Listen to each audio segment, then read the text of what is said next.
लोकसभा चुनाव की तारीखों का ऐलान जैसे ही हुआ तो पूरे देश में राजनीतिक सरगर्मी अचानक से ही बढ़ गई। भला कोटा भी इससे पीछे कहाँ रहने वाला था। कोटा का हर एक शख्स इंटरनेट के पन्ने खंगालने लग गया और कोशिश करने लग गया कि उसे पहले आम चुनावों से लेकर अब तक के सभी सांसदों के बारे में पूरी जानकारी मिल जाए। आखिर कौन सा वो शख्स था जो पहली बार कोटा लोकसभा से जीतकर संसद में पहुंचा। मीडिया हाउस राजस्थान आपको कोटा से जीतने वाले हर एक सांसद का पूरा ब्यौरा देने जा रहा है।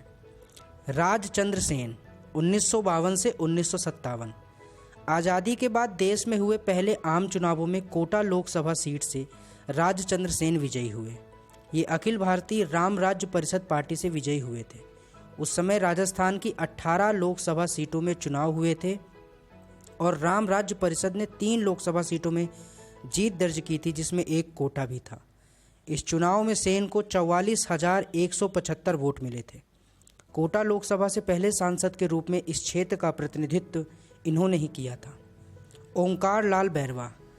राजचंद्र सेन केवल एक बार ही सांसद रह पाए और उसके बाद भारतीय राष्ट्रीय कांग्रेस की ओर से ओंकार लाल बैरवा का इस सीट पर कब्जा हो गया। वो साल 1957 से लगातार 1971 तक इस लोकसभा सीट से सांसद रहे। ओंकार लाल बैरवा 1957 में तो कांग्रेस से लड़े, लेकिन इसके बाद अगले लोकसभा चुनावों के दौरान वो भारतीय जनसंघ में चले गए। वहाँ से टिकट मिलने पर वो चुनाव लड़े और लगातार 3 बार जीते। कोटा लोकसभा सीट से सबसे अधिक सांसद रहने का रिकॉर्ड इन्हीं के नाम पर है। कृष्ण कुमार गोयल 1977 से 1984।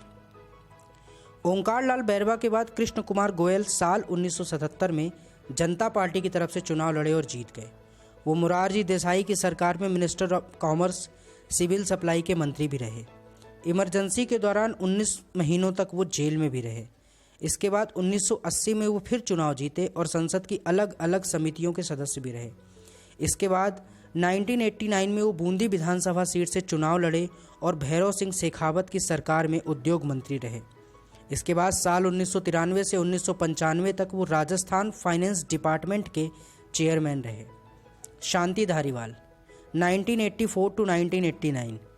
वर्तमान में राजस्थान सरकार के नगरीय विकास मंत्री शांति धारीवाल साल 1984 में सांसद बने थे। हालांकि वो एक बार ही सांसद रहे। लंबे समय से ये सीट कांग्रेस के खाते में नहीं थी।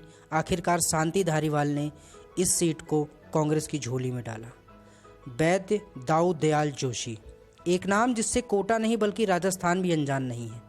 वैद्य दाऊ दयाल जोशी भारतीय जनता पार्टी की तरफ से साल 1989 में पहली बार सांसद बने। इसके बाद साल 1991 और 96 में भी जीतकर कोटा का प्रतिनिधित्व करते हुए लोकसभा पहुंचे। यानी कि 9वीं, 10वीं और 11वीं लोकसभा सीट में कोटा की तरफ से दाऊ दयाल जोशी सांसद रहे।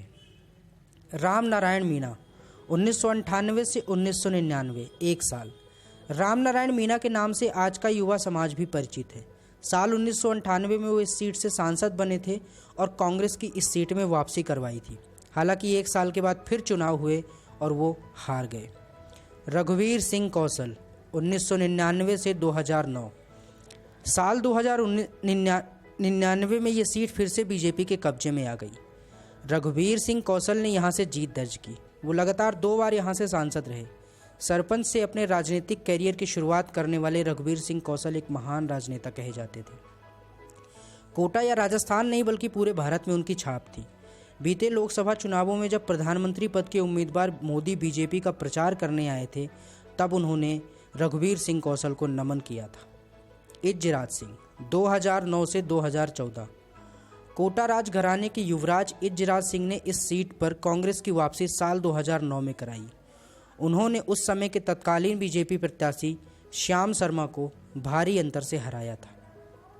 ओम बिरला साल 2014 के लोकसभा चुनाव में इस सीट पर कांग्रेस के इज्जराज सिंह को 2,07,82 वोटों से हराया था। ओम बिरला को जहां 6,44,882 वोट मिले, तो वहीं कांग्रेस के इज्जराज सिंह को 4,44,040 वोटों से संतोष करना पड़ा।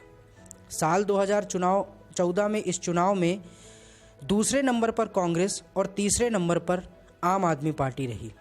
बूथ मैनेजमेंट और कार्यकर्ताओं से संवाद करने में माहिर ओम बिरला एक बार फिर से बीजेपी का परचम लहराने की कोशिश में है।